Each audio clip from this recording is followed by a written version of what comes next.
Hey there. So this is just a kind of a I don't know late night hackfest progress report here. So while I've been thinking about what the memory layout of the 6809 playground is going to look like, I decided I needed to have like a real game or something that ran on it. So I decided to port David Murray's Attack of the PETSCII Robots, and so I've been kind of playing with that and have a bunch of code written. You can see a bunch of my stuff over here in this window. And in the evenings, I've been working on getting the display routines working. So the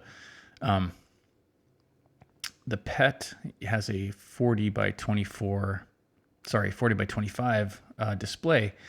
And I decided that I'm just going to use like a TMS 9918A in the first version of the video for this machine. So that gives me a 32 by 24 display. So I've kind of had to do a little work on the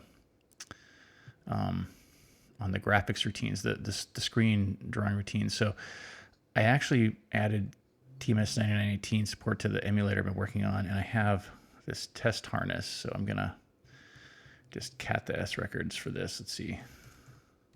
Let me get the S records for this test harness and load them into the emulator. And we'll see the progress so far. Load S and paste them in. It'll take a second. And takes a while. Okay, jump to it, and it's going to run.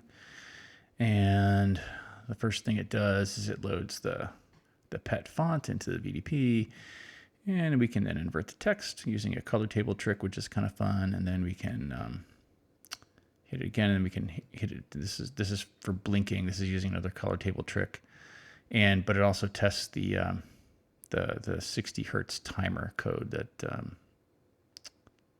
the video display processor has a 60 hertz timer for vertical sync. So that tests that. I can use it for game timing.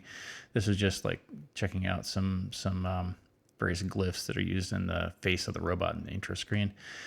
And so here's what the the game screen looks like, the play fields, and then here's the end screen. This is the intro screen. It took me a while to get this to fit. I needed the most important thing was the fidelity of the robot. Everything else I had to be a little creative with. But I can actually cycle through the maps here, which is kind of fun. And then I can cycle through the face when you change the difficulty, which is kind of cool. And then here's the main gameplay screen, and I can cycle through the items. This is like the time bomb and the EMP and the health kit and the magnet. Then I can cycle through the weapons. So that's the pistol and the plasma gun. It's the only two weapons you have. And then here's where I show how the info display works at the bottom. That has like there's a little 2-line scroll. And then I can cycle through the health meter now, which is kind of fun. Anyway, so yeah, I've just been kind of using this test harness to prove the screen drawing routines and sort of implement them one at a time in, I don't know, reasonably optimized 6809 code. I use a lot of jump tables and stuff like that since I have all these cool addressing modes. So anyway, that's just the thing for little mini update for your Tuesday evening. Yeah, one of the things I've got now is I can power off the thing and I can see how many times I was able to skip up being the display, which is kind of nice. Anyway, okay, that's it. This is just fun little intermission. So hope to see you again with a real update on the memory banking really soon. Bye bye.